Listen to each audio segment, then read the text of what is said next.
ലേവ്യരുടെ പുസ്തകം 11-ാം അധ്യായം. കർത്താവ് മോശയോടും അഹ്റോനോടും അരുളിച്ചെയ്തു, ഇസ്രായേൽ ജനത്തോട് പറയുക, ഭൂമുഖത്തെ മൃഗങ്ങളിൽ നിങ്ങൾക്ക് ഭക്ഷിക്കാവുന്നവ ഇവയാണ്.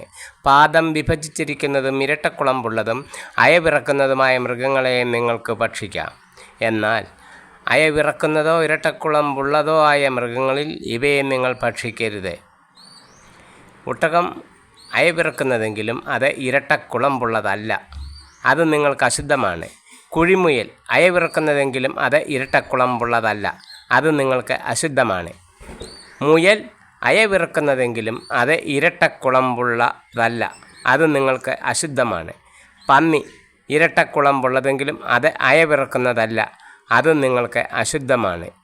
ഇവയുടെ മാംസം നിങ്ങൾ ഭക്ഷിക്കരുത്, പിണം തൊടുകയുമരുത്, ഇവ നിങ്ങൾക്ക് അശുദ്ധമാണ്. ജലജീവികളിൽ നിങ്ങൾക്ക് ഭക്ഷിക്കാവുന്നവ ഇവയാണ്. കടലിലും നദിയിലും ജീവിക്കുന്ന ചിറകും ചെതുമ്പലുമുള്ളവയെല്ലാം നിങ്ങൾക്ക് ഭക്ഷിക്കാം. എന്നാൽ കടലിലും നദികളിലും പട്ടം ചേർന്ന് ചരിക്കുന്നവയും അല്ലാത്തവയുമായ ജലജീവികളിൽ ചിറകും ചെതുമ്പലുമില്ലാത്തവ നിങ്ങൾക്ക് നിന്ദ്യമായിരിക്കട്ടെ, അവ നിങ്ങൾക്ക് നിന്ദ്യമായിരിക്കണം. അവയുടെ മാംസം നിങ്ങൾ ഭക്ഷിക്കരുത്, അവയുടെ പിണം നിങ്ങൾക്ക് നിന്ദ്യമായിരിക്കട്ടെ. ചിറകും ചെതുമ്പലുമില്ലാത്ത ജലജീവികളെല്ലാം നിങ്ങൾക്ക് നിന്ദ്യമായിരിക്കണം. പക്ഷികളിൽ നിങ്ങൾക്ക് നിന്ദ്യമായിരിക്കേണ്ടവ ഇവയാണ്, ഇവ നിങ്ങൾ ഭക്ഷിക്കരുത്. ഇവയെല്ലാം നിന്ദ്യമാണ്. എല്ലാ തരത്തിലും പെട്ട കഴുകൻ, ചെമ്പരുന്ത്, കരിമ്പരുന്ത്, പരുന്ത്, പ്രാപ്പിടിയൻ, കാക്ക, ഒട്ടകപ്പക്ഷി, രാനത്ത്, കടൽപ്പാത്ത, ചങ്ങാലിപ്പരുന്ത്, മൂങ്ങ, നീർക്കാക്ക, കൂമൻ, അരയന്നം, ഞാറപ്പക്ഷി, കരിങ്കഴുകൻ, കൊക്ക്, എരണ്ട, കാട്ടുകോഴി, നരിച്ചീർ, ചിറകുള്ള കീടങ്ങളിൽ 4 കാലിൽ ചരിക്കുന്നവയെല്ലാം നിന്ദ്യമാണ്. എന്നാൽ 4 കാലുമുള്ള കീടങ്ങളിൽ നിലത്ത് കുതിച്ചു ചാടുന്നവയെ ഭക്ഷിക്കാം. അവയിൽ വെട്ടുക്കിളി, പച്ചക്കുതിര, വണ്ട്, വിട്ടിൽ ഇവയുടെ എല്ലാ വർഗ്ഗങ്ങളും നിങ്ങൾക്ക് ഭക്ഷിക്കാം. എന്നാൽ 4 കാലും ചിറകുമുള്ള മറ്റെല്ലാ കീടങ്ങളും നിങ്ങൾക്ക് നിന്ദ്യമാണ്. ഇവ നിങ്ങളെ അശുദ്ധരാക്കും. ഇവയുടെ പിണം സ്പർശിക്കുന്നവൻ വൈകുന്നേരം വരെ അശുദ്ധനായിരിക്കും.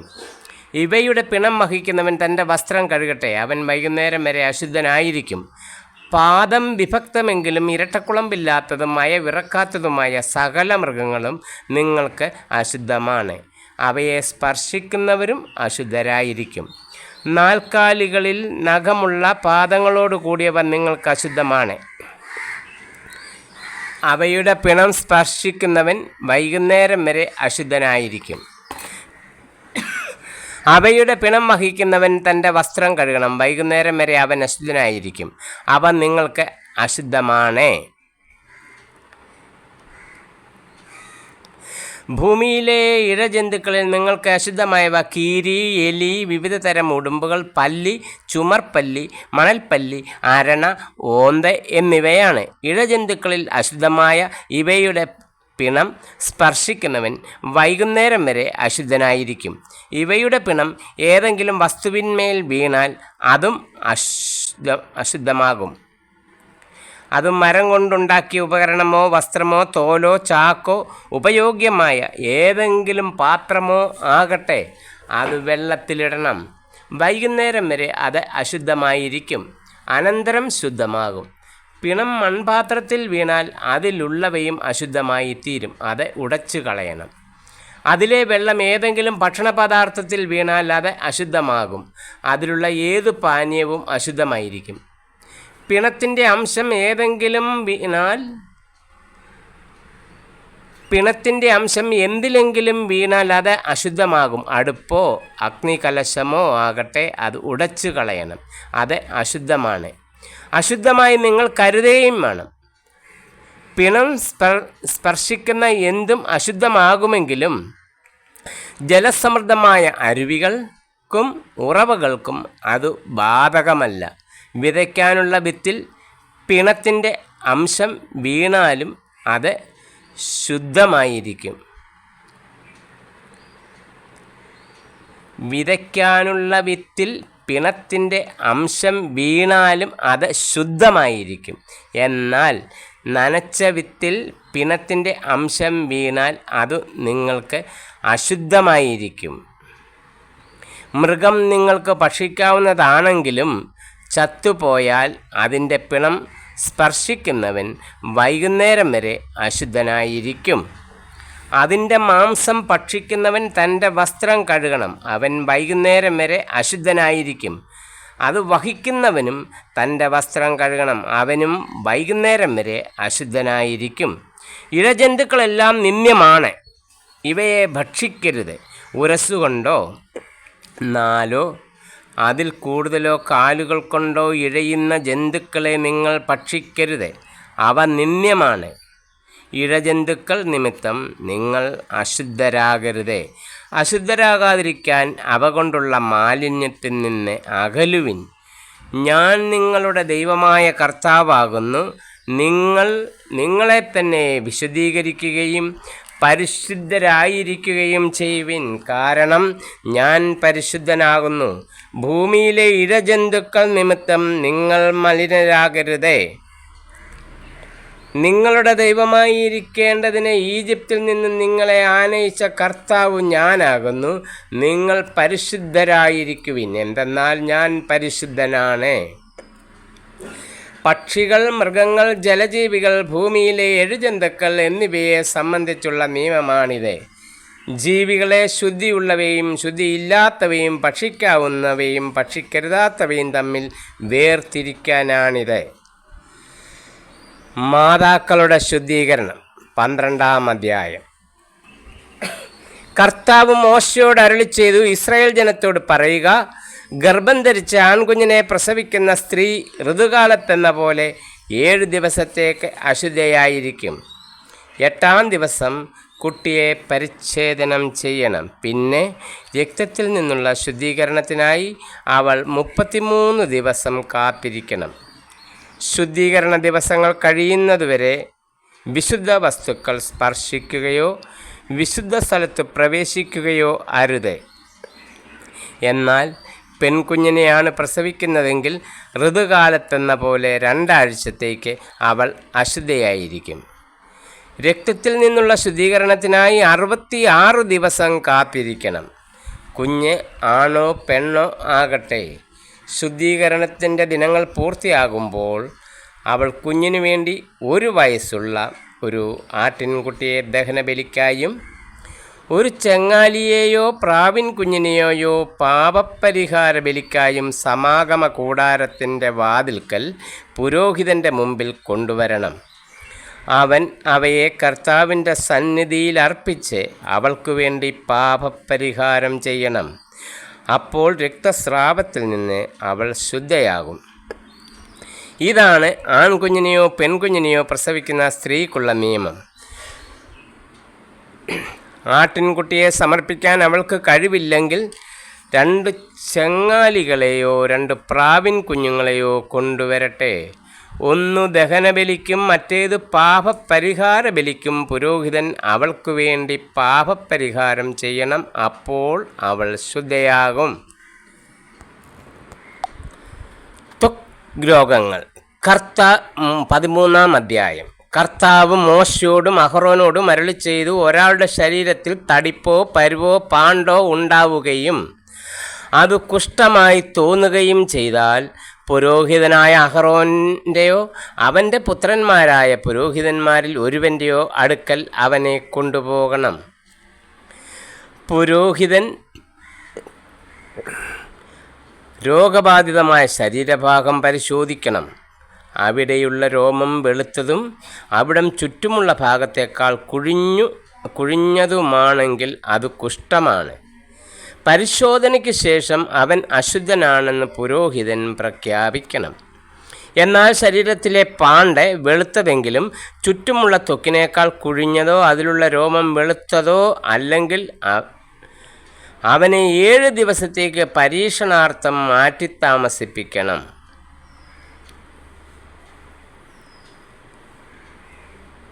ഏഴാം ദിവസം പുരോഹിതൻ അവനെ പരിശോധിക്കണം. രോഗം ത്വക്കിൽ വ്യാപിക്കാതെ പൂർവ്വസ്ഥിതിയിൽ തന്നെ നിൽക്കുന്നതെങ്കിൽ 7 ദിവസത്തേക്കു കൂടി മാറ്റി താമസിപ്പിക്കണം. 7-ാം ദിവസം പുരോഹിതൻ അവനെ വീണ്ടും പരിശോധിക്കണം. പാണ്ടും മങ്ങിയും ത്വക്കിൽ വ്യാപിക്കാതെയും കണ്ടാൽ അവൻ ശുദ്ധിയുള്ളവനെന്നെ പ്രഖ്യാപിക്കണം. അത് വെറുമൊരു പരുവാണ്. അപ്പോൾ തൻ്റെ വസ്ത്രങ്ങൾ കഴുകണം. അപ്പോൾ ശുദ്ധിയുള്ളവനാകും. പുരോഹിത സാക്ഷ്യത്തിനു ശേഷം പരു ശരീരത്തിൽ വ്യാപിക്കുന്നെങ്കിൽ അവൻ പുരോഹിതൻ്റെ അടുക്കൽ വീണ്ടും പോകണം. പരിശോധനയിൽ പരു ശരീരത്തിൽ വ്യാപിച്ചതായി കണ്ടാൽ അവൻ അശുദ്ധനെന്ന് പ്രഖ്യാപിക്കണം. അത് കുഷ്ഠമാണ്. കുഷ്ഠം ബാധിക്കുന്നവനെ പുരോഹിതൻ്റെ അടുക്കൽ കൊണ്ടുപോകണം. പുരോഹിതൻ അവനെ പരിശോധിക്കണം. ശരീരത്തിലെ തടിപ്പും ആ ഭാഗത്തെ രോമവും വെളുത്തിരിക്കുകയും അതിൽ ചലം നിറഞ്ഞിരിക്കുകയും ചെയ്താൽ അത് പഴകിയ കുഷ്ഠമാണ്. അവൻ അശുദ്ധനെന്ന് പ്രഖ്യാപിക്കണം. അവനെ പരീക്ഷണാർത്ഥം മാറ്റി താമസിപ്പിക്കേണ്ടതില്ല. തല മുതൽ കാല് വരെ കാണാവുന്ന ഭാഗത്തെല്ലാം കുഷ്ഠം വ്യാപിച്ചിട്ടുണ്ടെങ്കിൽ പുരോഹിതൻ അവനെ പരിശോധിക്കട്ടെ. കുഷ്ഠം അവൻ്റെ ശരീരത്തിൽ എല്ലായിടവും വ്യാപിച്ചിരിക്കുന്നെങ്കിൽ അവൻ ശുദ്ധിയുള്ളവനെന്ന് പ്രഖ്യാപിക്കണം.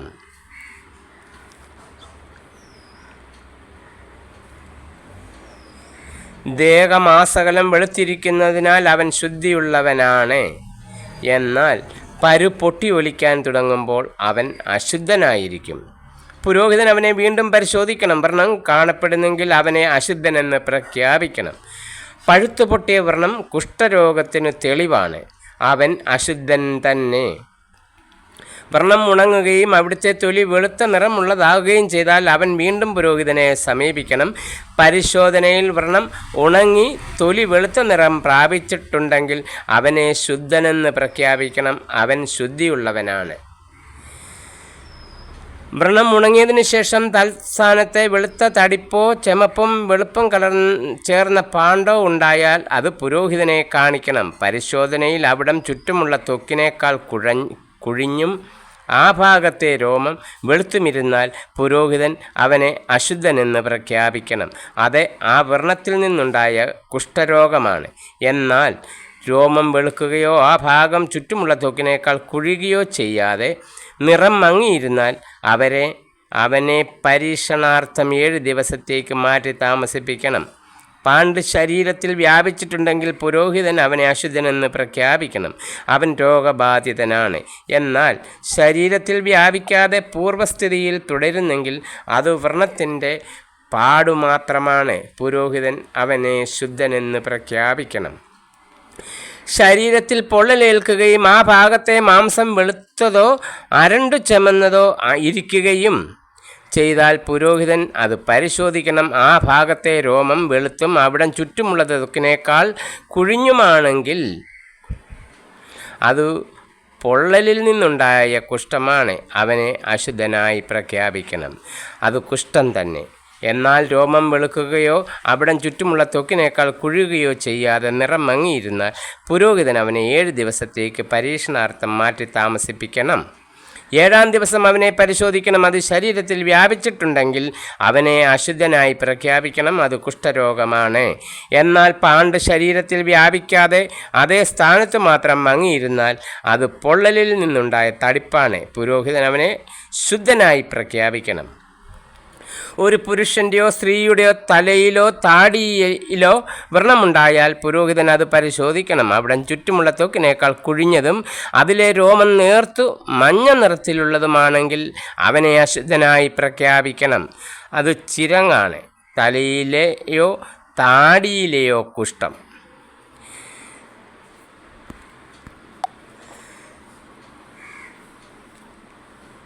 പുരോഹിതൻ ചിരങ്ങുള്ള ഇടം പരിശോധിക്കുമ്പോൾ അവിടം ചുറ്റുമുള്ള ത്വക്കിനേക്കാൾ കുഴിയാതെയും അതിൽ കറുത്ത രോമം ഇല്ലാതെയും കണ്ടാൽ അവനെ 7 ദിവസത്തേക്ക് പരീക്ഷണാർത്ഥം മാറ്റി താമസിപ്പിക്കണം.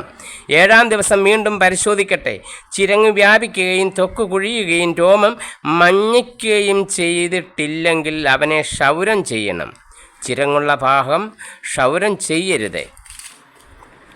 അവനെ 7 ദിവസത്തേക്കു കൂടി പരീക്ഷണാർത്ഥം മാറ്റി താമസിപ്പിക്കണം. 7-ാം ദിവസം പരിശോധിക്കുമ്പോൾ ചിരങ്ങ് ത്വക്കിൽ വ്യാപിക്കുകയോ അവിടം കുഴിയുകയോ ചെയ്തിട്ടില്ലെങ്കിൽ അവനെ ശുദ്ധനായി പ്രഖ്യാപിക്കണം. അവൻ തൻ്റെ വസ്ത്രങ്ങൾ കഴുകി ശുദ്ധനാകട്ടെ. എന്നാൽ ശുദ്ധീകരണത്തിന് ശേഷം ചിരങ്ങ് പടരുകയാണെങ്കിൽ പുരോഹിതൻ അവനെ പരിശോധിക്കണം. ചിരങ്ങ് പടർന്നിട്ടുണ്ടെങ്കിൽ മഞ്ഞ രോമമുണ്ടോ എന്ന് നോക്കേണ്ടതില്ല, അവൻ അശുദ്ധനാണ്. പരിശോധനയിൽ ചിരങ്ങ് വ്യാപിക്കാതെ അതിൽ കറുത്ത രോമം വളർന്നിട്ടുണ്ടെങ്കിൽ അവൻ രോഗവിമുക്തനായിരിക്കുന്നു, അവൻ ശുദ്ധനാണ്, അവനെ ശുദ്ധനായി പ്രഖ്യാപിക്കണം. ഒരു പുരുഷനോ സ്ത്രീക്കോ ശരീരത്തിൽ എവിടെയെങ്കിലും വെളുത്ത പാണ്ടുണ്ടായാൽ പുരോഹിതൻ അത് പരിശോധിക്കണം. പാണ്ടിനും മങ്ങിയ വെള്ള നിറമാണെങ്കിൽ അത് ത്വക്കിലുണ്ടാകുന്ന ചുണങ്ങാണ്, അവൻ ശുദ്ധിയുള്ളവനാണ്. തലയിൽ നിന്നും മുടി കൊഴിഞ്ഞു പോയിട്ടുള്ളവൻ കഷണ്ടിയാണ്, പക്ഷേ അവൻ ശുദ്ധനാണ്. തലയുടെ മുൻഭാഗത്തു നിന്നും മുടി കൊഴിഞ്ഞു പോയിട്ടുള്ളവൻ നെറ്റിക്കഷണ്ടിയാണ്, അവൻ ശുദ്ധനാണ്. എന്നാൽ തലയിൽ കഷണ്ടിയുള്ള ഭാഗത്ത് ചുമപ്പ് കലർന്ന വെളുത്ത പാടുണ്ടെങ്കിൽ അത് കഷണ്ടിത്തലയിലുണ്ടാകുന്ന കുഷ്ഠമാണ്. പുരോഹിതൻ അവനെ പരിശോധിക്കണം. തടിപ്പ് ശരീരത്തിൽ കാണുന്നത് പോലെ ചുമപ്പ് കലർന്ന വെള്ള നിറമുള്ളതാണെങ്കിൽ അവൻ കുഷ്ഠരോഗിയും അശുദ്ധനുമാണ്, അവനെ അശുദ്ധനെന്ന് പ്രഖ്യാപിക്കണം. കുഷ്ഠമുള്ളവൻ കീറിയ വസ്ത്രം ധരിക്കുകയും മുടി ചീകാതിരിക്കുകയും മേൽചുണ്ട് തുണി കൊണ്ടു മറയ്ക്കുകയും അശുദ്ധൻ അശുദ്ധനെന്ന് വിളിച്ചു പറയുകയും വേണം. രോഗമുള്ള കാലമെല്ലാം അവൻ അശുദ്ധനാണ്. അവൻ പാളയത്തിന് വെളിയിൽ ഒരു പാർപ്പിടത്തിൽ ഏകനായി വസിക്കണം.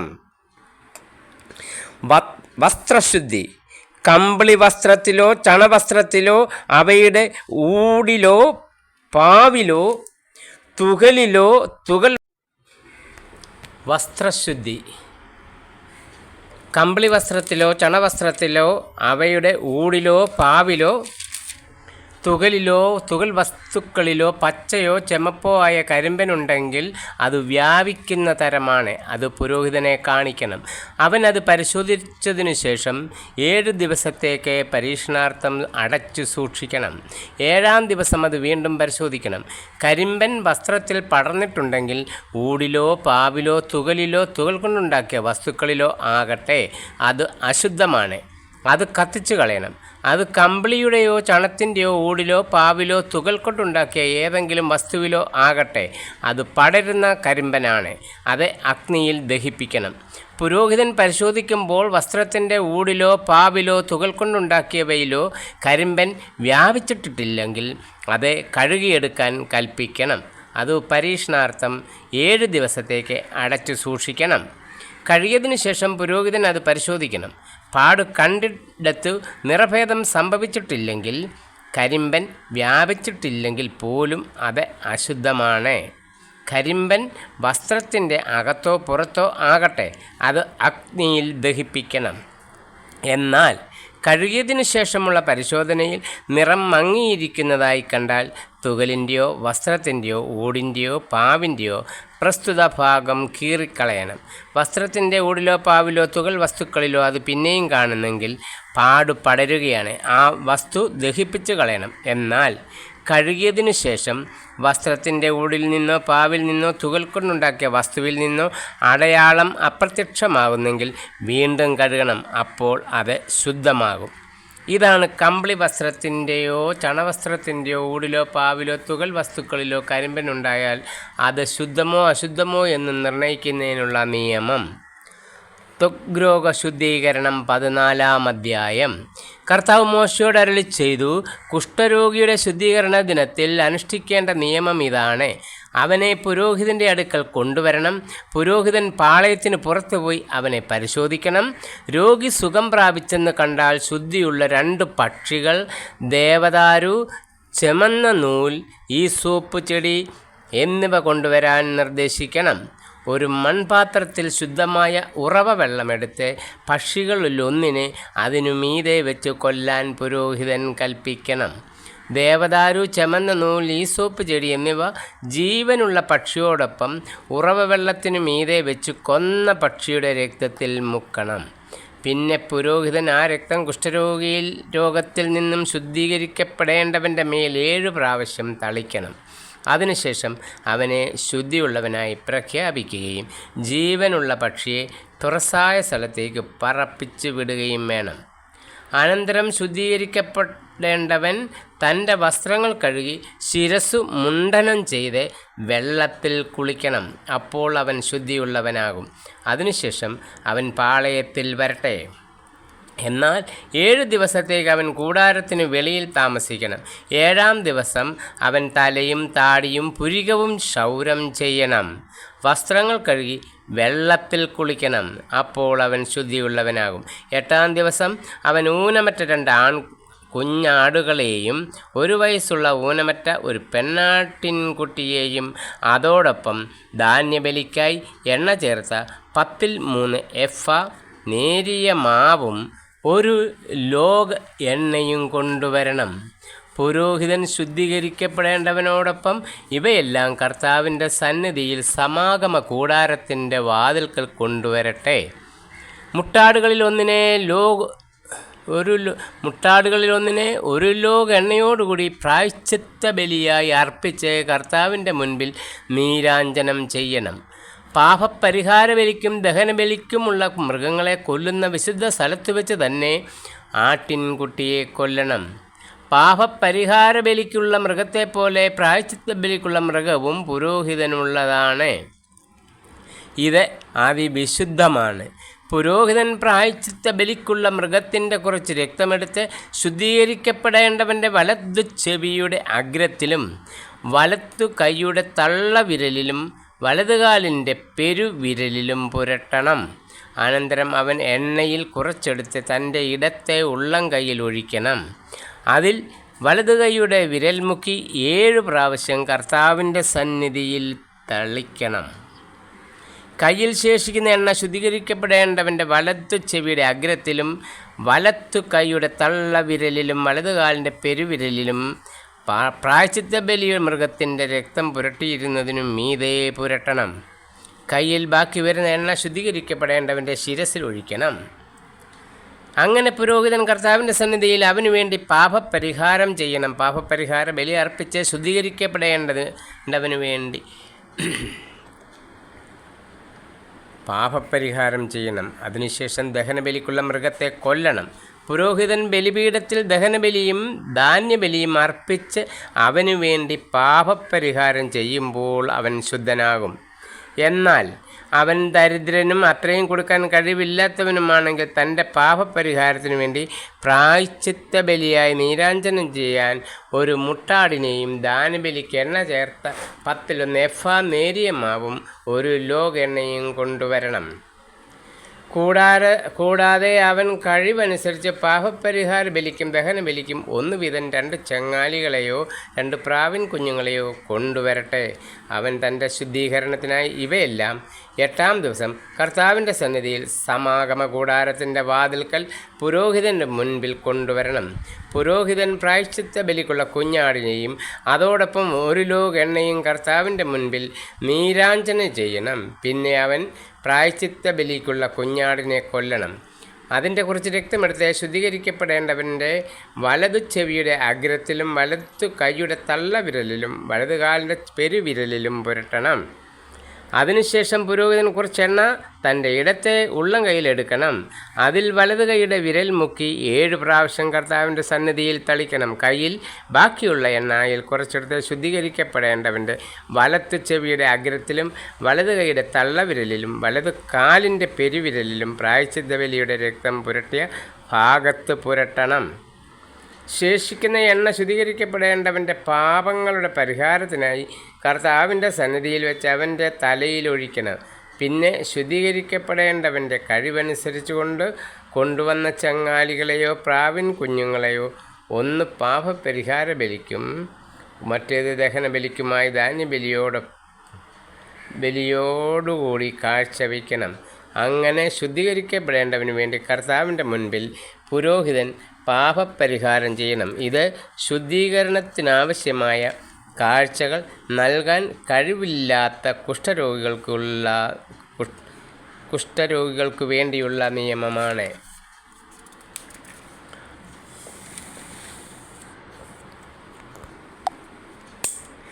ഭവന ശുദ്ധീകരണം. കർത്താവ് മോശയോടും അഹ്റോനോടും അരുളിച്ചെയ്തു, ഞാൻ നിങ്ങൾക്ക് അവകാശമായി നൽകുന്ന കാനാൻ ദേശത്ത് നിങ്ങൾ പ്രവേശിക്കുമ്പോൾ അവിടെ നിങ്ങളുടെ ഒരു വീടിനു ഞാൻ പൂപ്പൽ വരുത്തിയാൽ വീട്ടുടമസ്ഥൻ വന്ന് പുരോഹിതനോട് തൻ്റെ വീടിന് ഏതോ രോഗബാധയുള്ളതായി തോന്നുന്നുവെന്ന് പറയണം.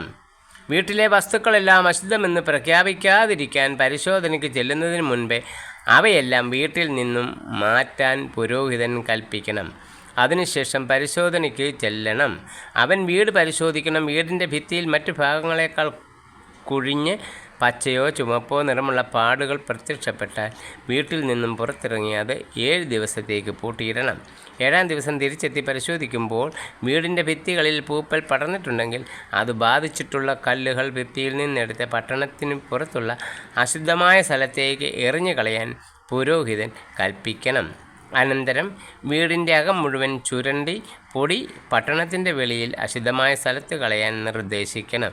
ഇളക്കിയെടുത്ത കല്ലുകളുടെ സ്ഥാനത്ത് വേറെ കല്ലുകൾ വയ്ക്കുകയും വീട് പുതുതായി തേയ്ക്കുകയും വേണം.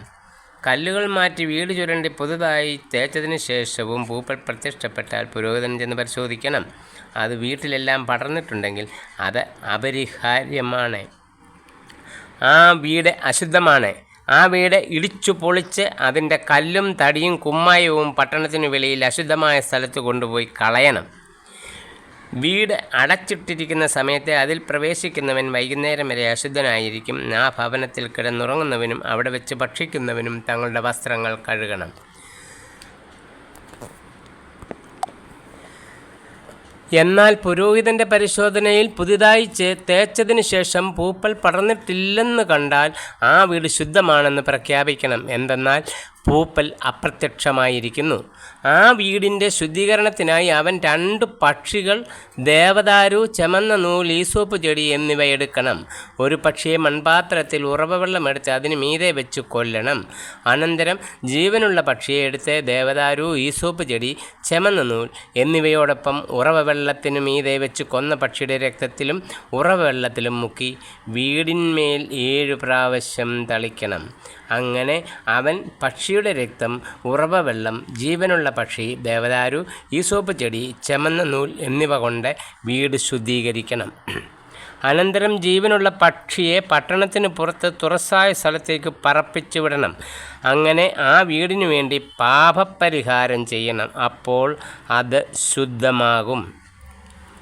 ചിരങ്ങ്, തടിപ്പ്, പരു, പാണ്ട് എന്നീ രോഗങ്ങളെയും വസ്ത്രത്തിലുണ്ടാകുന്ന കരിമ്പൻ, വീടിനെ ബാധിക്കുന്ന പൂപ്പൽ തുടങ്ങി പലതരം അശുദ്ധികളെയും സംബന്ധിക്കുന്ന നിയമമാണിത്. ഇവ എപ്പോഴെല്ലാം അശുദ്ധമെന്നും എപ്പോഴെല്ലാം ശുദ്ധമെന്നും ഈ നിയമങ്ങൾ നിർണയിക്കുന്നു. ലേവ്യരുടെ പുസ്തകം 15-ാം അധ്യായം. സ്രാവം മൂലമുള്ള അശുദ്ധി. കർത്താവ് മോശയോടും അഹ്റോനോടും അരുളിച്ചെയ്തു, ഇസ്രായേൽ ജനത്തോട് പറയുക, ആർക്കെങ്കിലും ശുക്ലസ്രാവമുണ്ടായാൽ അവൻ അതിനാൽ അശുദ്ധനായിരിക്കും. ശുക്ലസ്രാവത്തിലുള്ള അശുദ്ധിയെ സംബന്ധിക്കുന്ന നിയമം ഇതാണ്. അവൻ്റെ ശരീരത്തിൽ നിന്ന് ശുക്ലം ഒഴുകുകയോ ഒഴുക്ക് നിലച്ചു പോവുകയോ ചെയ്താലും അവനിൽ അത് അശുദ്ധിയാണ്. അവൻ കിടക്കുന്ന കിടക്കയും ഇരിക്കുന്ന ഇടങ്ങളുമെല്ലാം അശുദ്ധമായിരിക്കും. അവൻ്റെ കിടക്ക തൊടുന്നവൻ വസ്ത്രം അലക്കുകയും കുളിക്കുകയും വേണം. അവൻ വൈകുന്നേരം വരെ അശുദ്ധനായിരിക്കും. അവൻ ഇരുന്ന സ്ഥലത്ത് ആരെങ്കിലും ഇരുന്നാൽ അവനും വസ്ത്രങ്ങൾ അലക്കി കുളിക്കണം. വൈകുന്നേരം വരെ അവൻ അശുദ്ധനായിരിക്കും. അവൻ്റെ ശരീരത്തിൽ തൊടുന്നവനും വസ്ത്രം അലക്കി കുളിക്കണം. വൈകുന്നേരം വരെ അവൻ അശുദ്ധനായിരിക്കും. അവൻ ശുദ്ധിയുള്ള ആരുടെയെങ്കിലും മേൽ തുപ്പിയാൽ അവനും വസ്ത്രം അലക്കി കുളിക്കണം. അവൻ വൈകുന്നേരം വരെ അശുദ്ധനായിരിക്കും. അവൻ ഇരുന്ന് യാത്ര ചെയ്യുന്ന ജീനിയും അശുദ്ധമായിരിക്കും. അവൻ്റെ കിടക്കയ്ക്ക് കീഴെയുള്ള എന്തിനെയെങ്കിലും സ്പർശിക്കുന്നവൻ വൈകുന്നേരം വരെ അശുദ്ധനായിരിക്കും. അവൻ കൈ കഴുകാതെ ആരെയെങ്കിലും സ്പർശിച്ചാൽ അവനും വസ്ത്രമലക്കി കുളിക്കണം. വൈകുന്നേരം വരെ അവൻ അശുദ്ധനായിരിക്കും. അവൻ സ്പർശിക്കുന്ന മൺപാത്രം ഉടച്ചു കളയണം. മരപ്പാത്രമെങ്കിൽ അത് കഴുകണം. അവൻ സ്രാവം മാറി ശുദ്ധിയുള്ളവനാകുമ്പോൾ ശുദ്ധീകരണത്തിനായി 7 ദിവസം നിശ്ചയിച്ച് തൻ്റെ വസ്ത്രങ്ങൾ അലക്കുകയും ഒഴുക്കുള്ള വെള്ളത്തിൽ കുളിക്കുകയും വേണം. അപ്പോൾ അവൻ ശുദ്ധിയുള്ളവനാകും. 8-ാം ദിവസം അവൻ 2 ചങ്ങാലികളെയോ 2 പ്രാവിൻ കുഞ്ഞുങ്ങളെയോ കർത്താവിൻ്റെ സന്നിധിയിൽ സമാഗമ കൂടാരത്തിൻ്റെ വാതിൽക്കൽ കൊണ്ടുവന്ന് പുരോഹിതനെ ഏൽപ്പിക്കണം. പുരോഹിതൻ അവയിലൊന്നിനെ പാപപരിഹാര ബലിയായും മറ്റേതിനെ ദഹനബലിയായും അർപ്പിക്കണം. അങ്ങനെ അവൻ്റെ ശുക്ലസ്രാവത്തിന് പുരോഹിതൻ അവനു വേണ്ടി കർത്താവിൻ്റെ മുൻപിൽ പരിഹാരം ചെയ്യണം. ഒരുവന് ബീജസ്രവണമുണ്ടായാൽ അവൻ വെള്ളത്തിൽ കുളിക്കണം. അവൻ വൈകുന്നേരം വരെ അശുദ്ധനായിരിക്കും. ബീജം വ്രണ വസ്ത്രങ്ങളെല്ലാം തുകലുമെല്ലാം വെള്ളം കൊണ്ട് കഴുകണം. അവ വൈകുന്നേരം വരെ അശുദ്ധമായിരിക്കും. ഒരാൾ സ്ത്രീയോടുകൂടി ശയിക്കുകയും ബീജസ്രവണം ഉണ്ടാവുകയും ചെയ്താൽ ഇരുവരും കുളിക്കണം. വൈകുന്നേരം വരെ അവർ അശുദ്ധരായിരിക്കും. സ്ത്രീക്ക് മാസമുറ അനുസരിച്ച് രക്തസ്രാവം ഉണ്ടായാൽ 7 ദിവസത്തേക്ക് അവൾ അശുദ്ധയായിരിക്കും. അവളെ സ്പർശിക്കുന്നവരെല്ലാം വൈകുന്നേരം വരെ അശുദ്ധരായിരിക്കും. അശുദ്ധിയുടെ ദിനങ്ങളിൽ കിടക്കാനോ ഇരിക്കാനോ അവൾ ഉപയോഗിക്കുന്ന വസ്തുക്കളെല്ലാം അശുദ്ധമായിരിക്കും. ആരെങ്കിലും അവളുടെ കിടക്കയെ സ്പർശിച്ചാൽ അവൻ തൻ്റെ വസ്ത്രങ്ങൾ അലക്കി കുളിക്കണം. വൈകുന്നേരം വരെ അവൻ അശുദ്ധനായിരിക്കും. അവൾ ഇരുന്ന എന്തിലെങ്കിലും സ്പർശിക്കുന്നവൻ തൻ്റെ വസ്ത്രങ്ങൾ അലക്കി കുളിക്കണം. അവൻ വൈകുന്നേരം വരെ അശുദ്ധനായിരിക്കും. അവളുടെ കിടക്കയിലോ ഇരിപ്പിടങ്ങളിലോ തൊടുന്നവൻ വൈകുന്നേരം വരെ അശുദ്ധനായിരിക്കും. ആരെങ്കിലും അവളോട് ശയിച്ചാൽ അവളുടെ അശുദ്ധി അവനിലും ഉണ്ടാവുകയും അവൻ 7 ദിവസത്തേക്ക് അശുദ്ധനായിരിക്കുകയും ചെയ്യും. അവൻ കിടക്കുന്ന ഏത് കിടക്കയും അശുദ്ധമാകും. സ്ത്രീക്ക് ഋതുകാലത്തല്ലാതെ വളരെ ദിവസത്തേക്ക് രക്തസ്രാവം ഉണ്ടാവുകയോ അശുദ്ധിയുടെ ദിവസങ്ങൾ കഴിഞ്ഞിട്ടും രക്തസ്രാവം നീണ്ടു നിൽക്കുകയോ ചെയ്താൽ ഋതുകാലത്തെന്ന പോലെ ഈ ദിവസങ്ങളിലെല്ലാം അവൾ അശുദ്ധിയായിരിക്കും. രക്തസ്രാവമുള്ള ദിവസങ്ങളിൽ അവൾ കിടക്കുന്ന കിടക്കയെല്ലാം ഋതുകാലത്തിലെന്ന പോലെ അശുദ്ധമായിരിക്കും. അവൾ ഇരിക്കുന്നിടമെല്ലാം ഋതുകാലത്തെന്ന പോലെ അശുദ്ധമായിരിക്കും. ഇവ സ്പർശിക്കുന്നവൻ അശുദ്ധനായിരിക്കും. അവൻ തൻ്റെ വസ്ത്രങ്ങൾ അലക്കി കുളിക്കണം. വൈകുന്നേരം വരെ അവൻ അശുദ്ധനായിരിക്കും.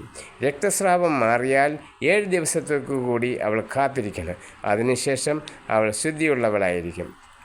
8-ാം ദിവസം അവൾ 2 ചങ്ങാലികളെയോ 2 പ്രാവിൻ കുഞ്ഞുങ്ങളെയോ സമാഗമ കൂടാരത്തിൻ്റെ വാതിൽക്കൽ കൊണ്ടുവന്ന് പുരോഹിതനെ ഏൽപ്പിക്കണം. പുരോഹിതൻ അതിലൊന്നിനെ പാപപരിഹാര ബലിയായും മറ്റേതിനെ ദഹനബലിയായും അർപ്പിക്കണം.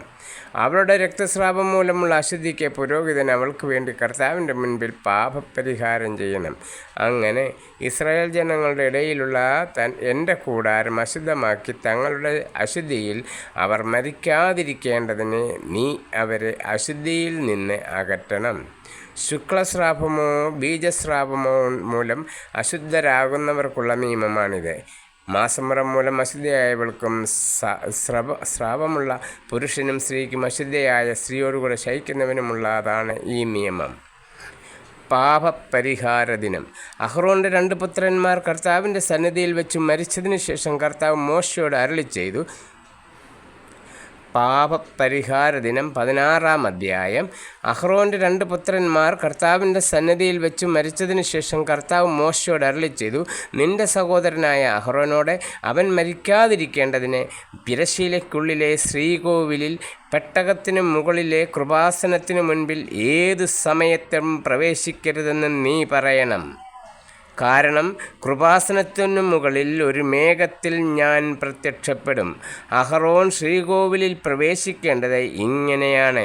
പാപപരിഹാര ബലിക്കൊരു കാളക്കുട്ടിയെയും ദഹനബലിക്കൊരു മുട്ടാടിനെയും കൊണ്ടുവരണം. വിശുദ്ധമായ ചണക്കുപ്പായവും ചണം കൊണ്ടുള്ള കാൽച്ചട്ടയും അരപ്പട്ടയും തൊപ്പിയും ധരിച്ചു വേണം വരാൻ. ഇവ വിശുദ്ധ വസ്ത്രങ്ങളാണ്. ശരീരം വെള്ളം കൊണ്ട് കഴുകിയതിനു ശേഷം വേണം അവ ധരിക്കുവാൻ. ഇസ്രായേൽ സമൂഹത്തിൽ നിന്ന് അവൻ പാപപരിഹാര ബലിക്കായി 2 ആൺകോലാടുകളെയും ദഹനബലിക്കായി ഒരു മുട്ടാടിനെയും എടുക്കണം. അഹ്റോൻ തനിക്കു വേണ്ടി പാപപരിഹാര ബലിയായി കാളക്കുട്ടിയെ അർപ്പിക്കണം. അങ്ങനെ തനിക്കും കുടുംബത്തിനും വേണ്ടി പാപപരിഹാരം ചെയ്യണം. അനന്തരം 2 കോലാടുകളെയും സമാഗമ കൂടാരത്തിൻ്റെ വാതിൽക്കൽ കർത്താവിൻ്റെ സന്നിധിയിൽ കൊണ്ടുവരണം. അഹ്റോൻ കുറിയിട്ട ആടുകളിലൊന്നിനെ കർത്താവിനും മറ്റേതിനെ അസസ്സേലിനുമായി നിശ്ചയിക്കണം. കർത്താവിനായി കുറിവീണ ആടിനെ കൊണ്ടുവന്ന് പാപപരിഹാര ബലിയായി അർപ്പിക്കണം. എന്നാൽ അസസ്സേലിനായി കുറിവീണ ആടിനെ പാപപരിഹാരം ചെയ്യുന്നതിനും അസസ്സേലിനായി മരുഭൂമിയിലേക്ക് വിട്ടയക്കുന്നതിനും വേണ്ടി ജീവനോടെ കർത്താവിൻ്റെ മുൻപിൽ നിർത്തണം. അഹറോൻ തനിക്കും കുടുംബത്തിനും വേണ്ടി പാപപരിഹാര ബലിയായി കാളക്കുട്ടിയെ സമർപ്പിക്കണം. അവൻ അതിനെ കൊല്ലണം. അനന്തരം കർത്താവിൻ്റെ സന്നിധിയിലെ ബലിപീഠത്തിൽ മേലുള്ള തീക്കനൽ നിറച്ച ധൂപകലശമേന്തി സുരഭിലമായ കുന്തുരുക്കപ്പൊടി കൈകളിൽ നിറച്ച് തിരശ്ശീലയ്ക്കകത്തു വരണം. താൻ മരിക്കാതിരിക്കാൻ വേണ്ടി സാക്ഷ്യപേടകത്തിന്മേലുള്ള കൃപാസനത്തെ ധൂപപടലം കൊണ്ട് മറയ്ക്കുന്നതിന് കർത്താവിൻ്റെ സന്നിധിയിൽ വെച്ച് അവൻ കുന്തിരിക്കം തീയിലിടണം. അനന്തരം കാളക്കുട്ടിയുടെ കുറെ രക്തമെടുത്ത് കൈവിരൽ കൊണ്ട് കൃപാസനത്തിന്മേൽ മുൻഭാഗത്ത് തളിക്കണം. അതുപോലെ കൃപാസനത്തിൻ്റെ മുൻപിലും 7 പ്രാവശ്യം തളിക്കണം. ജനങ്ങളുടെ പാപപരിഹാര ബലിക്കുള്ള കോലാടിനെ കൊന്ന് അതിൻ്റെ രക്തം തിരശ്ശീലയ്ക്കകത്തു കൊണ്ടുവന്ന് കാളക്കുട്ടിയുടെ രക്തം കൊണ്ടു ചെയ്തതുപോലെ കൃപാസനത്തിന്മേലും കൃപാസനത്തിൻ്റെ മുൻപിലും തളിക്കണം. അങ്ങനെ ഇസ്രായേൽ ജനത്തിൻ്റെ അശുദ്ധിയും തിന്മകളും പാപങ്ങളും നിമിത്തം അഹറോൻ വിശുദ്ധ സ്ഥലത്തിനു വേണ്ടി പാപപരിഹാരം ചെയ്യണം.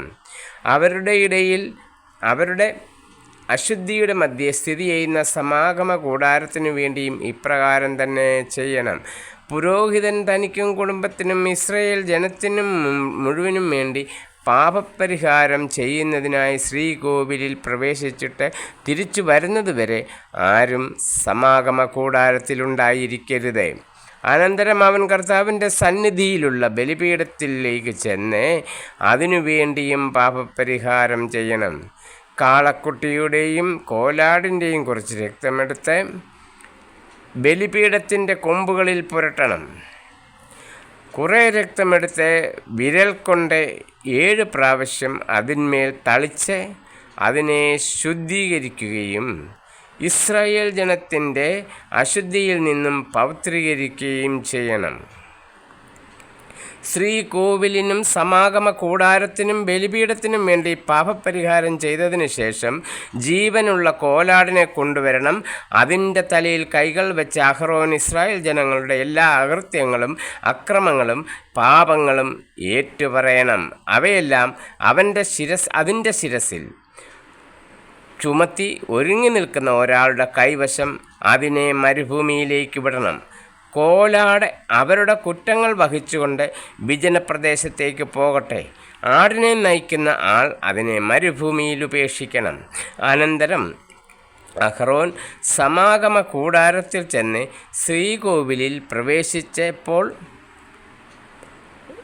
ധരിച്ചിരുന്ന ചണവസ്ത്രങ്ങൾ ഊരി വയ്ക്കണം. അവൻ വിശുദ്ധ സ്ഥലത്ത് വെച്ച് ദേഹം വെള്ളം കൊണ്ട് കഴുകി സ്വന്തം വസ്ത്രം ധരിച്ചു വന്ന് തനിക്കും ജനത്തിനും വേണ്ടി ദഹനബലി അർപ്പിച്ച് പാപപരിഹാരം ചെയ്യണം. ബലിമൃഗത്തിൻ്റെ മേധസ് ബലിപീഠത്തിൽ വെച്ച് ദഹിപ്പിക്കണം. കോലാടിനെ അസസ്സിലിനു വേണ്ടി കൊണ്ടുപോയവൻ തൻ്റെ വസ്ത്രങ്ങളും ദേഹവും വെള്ളത്തിൽ കഴുകിയതിന് ശേഷമേ പാളയത്തിലേക്ക് വരാവൂ. ശ്രീകോവിലിൽ പാപപരിഹാര ബലിക്കുള്ള രക്തത്തിനായി കൊന്ന കാളക്കുട്ടിയെയും കോലാടിനെയും പാളയത്തിന് വെളിയിൽ കൊണ്ടുപോകണം. അവയുടെ തോലും മാംസവും ചണവും തീയിൽ ദഹിപ്പിച്ച് കളയണം. അത് ദഹിപ്പിക്കുന്നവൻ തൻ്റെ വസ്ത്രവും ശരീരവും വെള്ളത്തിൽ കഴുകിയതിനു ശേഷമേ പാളയത്തിൽ പ്രവേശിക്കാവൂ.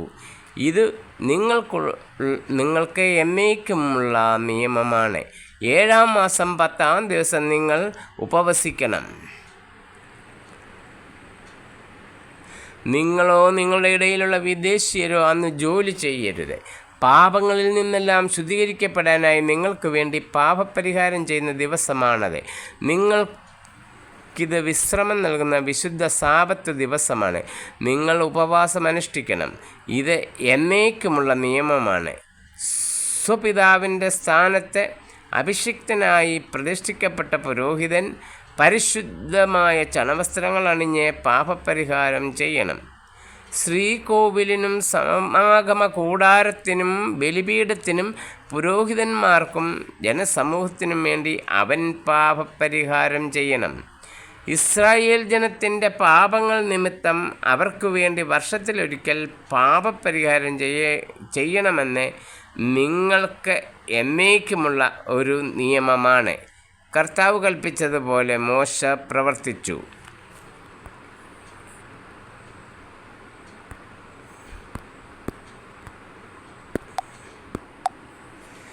രക്തത്തിൻ്റെ പവിത്രത 17-ാം അധ്യായം. കർത്താവ് മോശയോട് കൽപ്പിച്ചു, അഹ്റോനോടും പുത്രന്മാരോടും ഇസ്രായേൽ ജനത്തോടും പറയുക, കർത്താവ് കൽപ്പിക്കുന്നു, ഇസ്രായേൽ ഭവനത്തിലെ ആരെങ്കിലും കാളയെയോ ചെമ്മരിയാടിനെയോ കോലാടിനെയോ പാളയത്തിനകത്തോ പുറത്തോ വെച്ച് കൊല്ലുകയും ശ്രീകോവിലിനു മുൻപിൽ കർത്താവിന് കാഴ്ചയെ അർപ്പിക്കുന്നതിന് സമാഗമ കൂടാരത്തിൻ്റെ വാതിൽക്കൽ അതിനെ കൊണ്ടുവരാതിരിക്കുകയും ചെയ്താൽ അതിൻ്റെ രക്തത്തിന് അവൻ ഉത്തരവാദിയായിരിക്കും. രക്തം ചൊരിഞ്ഞ അവൻ സ്വജനത്തിൽ നിന്നും വിച്ഛേദിക്കപ്പെടണം. ഇത് ഇസ്രായേൽ ജനം മൃഗങ്ങളെ തുറസായ സ്ഥലത്ത് വെച്ച് ബലിയർപ്പിക്കാതെ കർത്താവിൻ്റെ മുൻപിൽ സമാഗമ കൂടാരത്തിൻ്റെ വാതിൽക്കൽ പുരോഹിതൻ്റെ അടുത്ത് കൊണ്ടുവന്ന് സമാധാന ബലിയായി അവിടത്തേക്ക് അർപ്പിക്കുന്നതിന് വേണ്ടിയാണ്. പുരോഹിതൻ അവയുടെ രക്തം സമാഗമ കൂടാരത്തിൻ്റെ വാതിൽക്കൽ കർത്താവിൻ്റെ ബലിപീഠത്തിന്മേൽ തളിക്കുകയും മേധസ് കർത്താവിന് പ്രീതികരമായ സൗരഭ്യത്തിനായി ദഹിപ്പിക്കുകയും ചെയ്യണം. അവർ ആരുടെ പിറകെ വേശ്യാവൃത്തിക്കായി നടന്നിരുന്നോ ആ പിശാചുക്കൾക്ക് ഇനി ബലി അർപ്പിക്കരുത്. ഇത് അവർക്ക് തലമുറ തോറും എന്നേക്കുമുള്ള നിയമമാണ്. നീ അവരോട് പറയുക, ഇസ്രായേൽ വംശത്തിൽ നിന്നോ അവരുടെ ഇടയിൽ വസിക്കുന്ന വിദേശങ്ങളിൽ നിന്നോ ആരെങ്കിലും ദഹനബലിയോ മറ്റു ബലികളോ അർപ്പിക്കുമ്പോൾ അത് കർത്താവിനർപ്പിക്കാൻ സമാഗമ കൂടാരത്തിൻ്റെ വാതിൽക്കൽ കൊണ്ടുവരാതിരുന്നാൽ അവൻ സ്വജനത്തിൽ നിന്നും വിച്ഛേദിക്കപ്പെടണം. ഇസ്രായേൽ വംശത്തിലോ അവരുടെ ഇടയിൽ വസിക്കുന്ന വിദേശീയരിലോ ഉള്ള ആരെങ്കിലും ഏതെങ്കിലും തരം രക്തം ഭക്ഷിച്ചാൽ അവനെതിരെ ഞാൻ മുഖം തിരിക്കും. അവനെ ഞാൻ സ്വജനത്തിൽ നിന്നും വിച്ഛേദിച്ചു കളയും. എന്തെന്നാൽ ശരീരത്തിൻ്റെ ജീവൻ രക്തത്തിലാണ് ഇരിക്കുന്നത്. അത് ബലിപീഠത്തിന്മേൽ ജീവന് വേണ്ടി പാപപരിഹാരം ചെയ്യാൻ ഞാൻ നൽകിയിരിക്കുന്നു.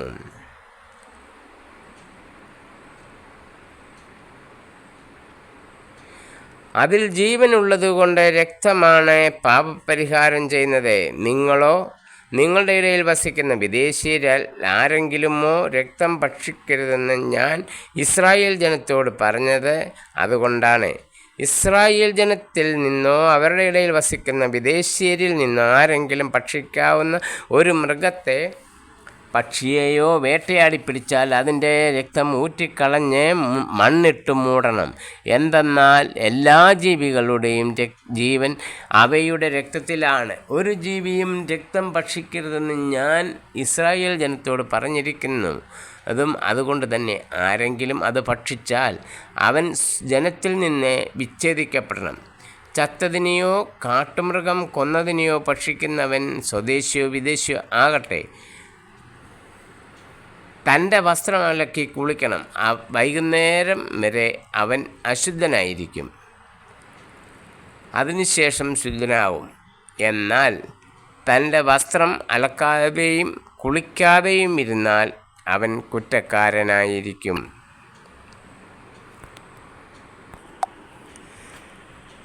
18-ാം അധ്യായം. ലൈംഗികതയുടെ വിശുദ്ധി. കർത്താവ് മോശയോട് അരുളിച്ചെയ്തു, ഇസ്രായേൽ ജനത്തോട് പറയുക, ഞാൻ നിങ്ങളുടെ ദൈവമായ കർത്താവാണ്. നിങ്ങൾ വസിച്ചിരുന്ന ഈജിപ്ത് ദേശത്തെ ജനങ്ങളെപ്പോലെ നിങ്ങൾ പ്രവർത്തിക്കരുത്.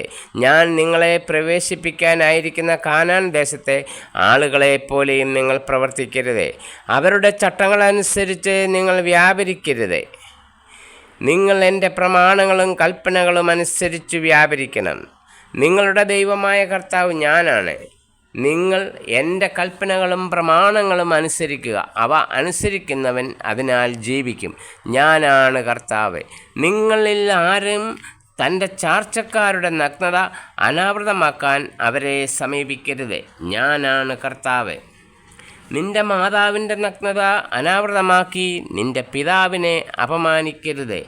അവൾ നിന്റെ അമ്മയായതുകൊണ്ടും അവളുടെ നഗ്നത അനാവൃതമാക്കരുത്.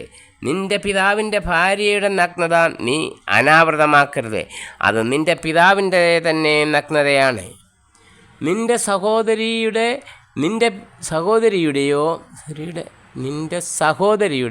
നിന്റെ പിതാവിൻ്റെയോ മാതാവിൻ്റെയോ പുത്രിയുടെ അവൾ സ്വദേശത്തോ അന്യദേശത്തോ ജനിച്ചവളാകട്ടെ, നഗ്നത അനാവൃതമാക്കരുത്. നിന്റെ മകൻ്റെ മകളുടെയോ നഗ്നത നീ അനാവൃതമാക്കരുത്. കാരണം അവരുടെ നഗ്നത നിന്റെ തന്നെ നഗ്നതയാണ്. നിന്റെ പിതാവിൻ്റെ ഭാര്യയിൽ അവന് ജനിച്ച മകൾ നിന്റെ സഹോദരിയാണ്. നീ അവളുടെ നഗ്നത അനാവൃതമാക്കരുത്. നിന്റെ പിതാവിൻ്റെ സഹോദരിയുടെ നഗ്നത നീ അനാവൃതമാക്കരുത്. അവൾ നിന്റെ പിതാവിൻ്റെ അടുത്ത ചാർച്ചക്കാരിയാണ്. നിന്റെ മാതാവിൻ്റെ സഹോദരിയുടെ നഗ്നത നീ അനാവൃതമാക്കരുത്. അവൾ നിന്റെ മാതാവിൻ്റെ അടുത്ത ചാർച്ചക്കാരിയാണ്. നിന്റെ പിതൃ സഹോദരനെ അവൻ്റെ ഭാര്യയുടെ നഗ്നത അനാവൃതമാക്കി അപമാനിക്കരുത്. അവൾ നിന്റെ ചാർച്ചക്കാരിയാണ്. നിന്റെ മരുമകളുടെ നഗ്നത നീ അനാവൃതമാക്കരുത്. കാരണം അവൾ നിന്റെ പുത്രൻ്റെ ഭാര്യയാണ്. അവളുടെ നഗ്നത നീ അനാവൃതമാക്കരുത്. നിന്റെ സഹോദരൻ്റെ ഭാര്യയുടെ നഗ്നത നീ അനാവൃതമാക്കരുത്. അത് നിന്റെ സഹോദരൻ്റെ നഗ്നതയാണ്. ഒരു സ്ത്രീയുടെയും അവളുടെ തന്നെ മകളുടെയും നഗ്നത നീ അനാവൃതമാക്കരുത്. അവളുടെ പുത്രൻ്റെയോ പുത്രിയുടെയോ മകളുടെ നഗ്നത നീ അനാവൃതമാക്കരുത്. അവർ അവളുടെ അടുത്ത ചർച്ചക്കാരിയാണ്. അത് അധർമ്മമാണ്. ഭാര്യ ജീവിച്ചിരിക്കുമ്പോൾ അവളുടെ സഹോദരിയുടെ നഗ്നത അനാവൃതമാക്കി അവളെ നീ പരിഗ്രഹിക്കരുത്. അർത്ഥവം നിമിത്തം അശുദ്ധിയായിരിക്കുന്ന സ്ത്രീയുടെ നഗ്നത നീ അനാവൃതമാക്കരുത്. നിന്റെ അയൽക്കാരൻ്റെ ഭാര്യയോടുകൂടെ ശയിച്ച് അവൾ നിമിത്തം നീ അശുദ്ധനാകരുത്. നിന്റെ സന്തതികളിൽ ഒന്നിനെയും മോളക്കിന് ബലി അർപ്പിച്ച് ദൈവനാമത്തെ അശുദ്ധമാക്കരുത്. ഞാനാണ് കർത്താവ്. സ്ത്രീയോടുകൂടെ എന്നതുപോലെ പുരുഷനോടുകൂടെ നീ ശയിക്കരുത്. അത് മ്ലേച്ഛതയാകുന്നു. സ്ത്രീയോ പുരുഷനോ മൃഗങ്ങളുമായി ലൈംഗിക ബന്ധത്തിൽ ഏർപ്പെട്ട് തന്നെ അശുദ്ധമാക്കരുത്. അത് ലൈംഗിക വൈകൃതമാണ്. ഇവയിലൊന്നുകൊണ്ടും നിങ്ങൾ അശുദ്ധരാകരുത്. ഞാൻ നിങ്ങളുടെ മുൻപിൽ നിന്ന് അകറ്റിക്കളയുന്ന ജനങ്ങൾ ഇവ മൂലം തങ്ങളെ തന്നെ അശുദ്ധരാക്കിയിരിക്കുന്നു. ആ ദേശവും അശുദ്ധമായിരിക്കുന്നു. അതിൻ്റെ അകൃത്യത്തിന് ഞാൻ അതിനെ ശിക്ഷിക്കും. അതിലെ നിവാസികളെ പുറന്തള്ളുകയും ചെയ്യും. നിങ്ങളും നിങ്ങളുടെ ഇടയിൽ വസിക്കുന്ന വിദേശീയരും എൻ്റെ കൽപ്പനകളും പ്രമാണങ്ങളും പാലിക്കുകയും ഇത്തരം മ്ലേച്ഛതമായ പ്രവൃത്തികളിൽ ഏർപ്പെടാതിരിക്കുകയും വേണം. നിങ്ങൾക്ക് മുൻപ് ഈ നാട്ടിൽ വസിച്ചിരുന്നവർ ഈ വിധം മ്ലേച്ഛതകൾ കൊണ്ട് നാട് മലിനമാക്കി. ആകയാൽ ഈ ദേശം നിങ്ങൾക്ക് മുൻപുണ്ടായിരുന്നവരെ പുറന്തള്ളിയതുപോലെ അതിനെ അശുദ്ധമാക്കുക വഴി നിങ്ങളെയും പുറന്തള്ളാതിരിക്കാൻ സൂക്ഷിച്ചുകൊള്ളുവിൻ. ഇത്തരം മ്ലേച്ഛതകൾ പ്രവർത്തികൾ ചെയ്യുന്നവൻ സ്വജനത്തിൽ നിന്നും വിച്ഛേദിക്കപ്പെടണം. നിങ്ങൾക്ക് മുൻപ് നടമാടിയിരുന്ന ഈ മ്ലേച്ഛതകളിൽ വ്യാപരിച്ച് നിങ്ങളെ തന്നെ അശുദ്ധമാക്കരുത് എന്ന എൻ്റെ കൽപ്പന അനുസരിക്കുവിൻ. ഞാനാണ് നിങ്ങളുടെ ദൈവമായ കർത്താവ്.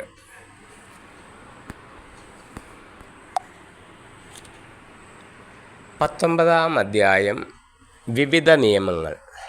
കർത്താവ് മോശയോട് അരുളിച്ചെയ്തു, ഇസ്രായേൽ സമൂഹത്തോട് പറയുക, നിങ്ങൾ പരിശുദ്ധരായിരിക്കുവിൻ. എന്തെന്നാൽ നിങ്ങളുടെ ദൈവവും കർത്താവുമായ ഞാൻ പരിശുദ്ധനാണ്. മാതാവിനെയും പിതാവിനെയും ബഹുമാനിക്കുകയും എൻ്റെ സാബത്ത് ആചരിക്കുകയും വേണം. ഞാനാണ് നിങ്ങളുടെ ദൈവമായ കർത്താവ്. വിഗ്രഹങ്ങളെ ആരാധിക്കുകയോ ദേവന്മാരുടെ വിഗ്രഹങ്ങൾ വാർത്തെടുക്കുകയോ ചെയ്യരുത്. ഞാനാണ് നിങ്ങളുടെ ദൈവമായ കർത്താവ്. കർത്താവിന് സമാധാന ബലി അർപ്പിക്കുമ്പോൾ നിങ്ങൾ സ്വീകാര്യരാകത്തക്ക വിധം അർപ്പിക്കുന്ന ദിവസവും അതിനടുത്ത ദിവസവും നിങ്ങൾ അത് ഭക്ഷിക്കണം. 3-ാം ദിവസത്തേക്ക് എന്തെങ്കിലും അവശേഷിക്കുന്നെങ്കിൽ അത് ദഹിപ്പിച്ച് കളയണം. 3-ാം ദിവസം അത് ഭക്ഷിക്കുന്നത് നിന്ദ്യമാണ്, അത് സ്വീകാര്യമാവുകയില്ല.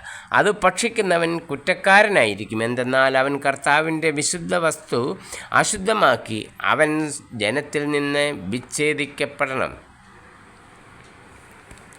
നിങ്ങൾ ധാന്യം കൊയ്യുമ്പോൾ വയലിൻ്റെ അതിർത്തി തീർത്ത് കൊയ്തെടുക്കരുതേ. കൊയ്തതിനു ശേഷം കാല പെറുക്കുകയും അരുതേ.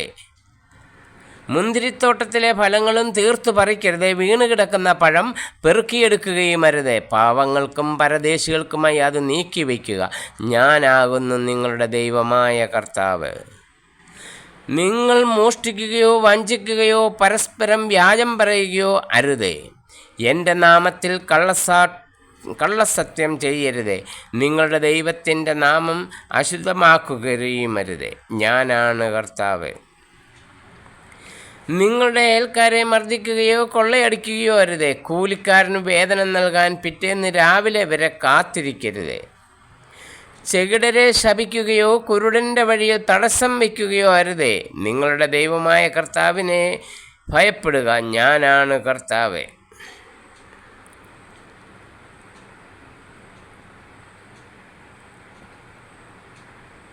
അനീതിയായി വിധിക്കരുത്. ദരിദ്രനോട് ദാക്ഷിണ്യമോ ശക്തനോട് പ്രത്യേക പരിഗണനയോ കാണിക്കാതെ അയൽക്കാരെ നീതിപൂർവം വിധിക്കണം. ഏഷണി പറഞ്ഞ് നടക്കുകയോ അയൽക്കാരൻ്റെ ജീവനെ അപകടത്തിലാക്കുകയോ അരുത്. ഞാനാണ് കർത്താവ്.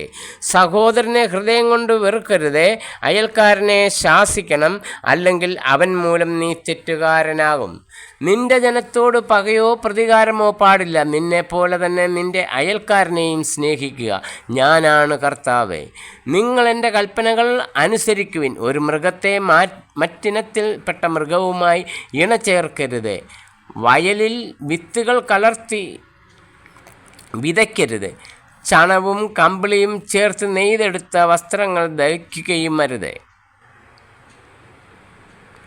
ഒരു പുരുഷന് വിവാഹസമ്മതം നൽകിയിട്ടുള്ളവളും എന്നാൽ വീണ്ടെടുക്കപ്പെടാത്തവളും സ്വാതന്ത്ര്യം ലഭിച്ചവളുമായ ഒരു ദാസിയോടുകൂടെ ഒരുവൻ ശയിച്ചാൽ അന്വേഷണം നടത്തി അവരെ ശിക്ഷിക്കണം.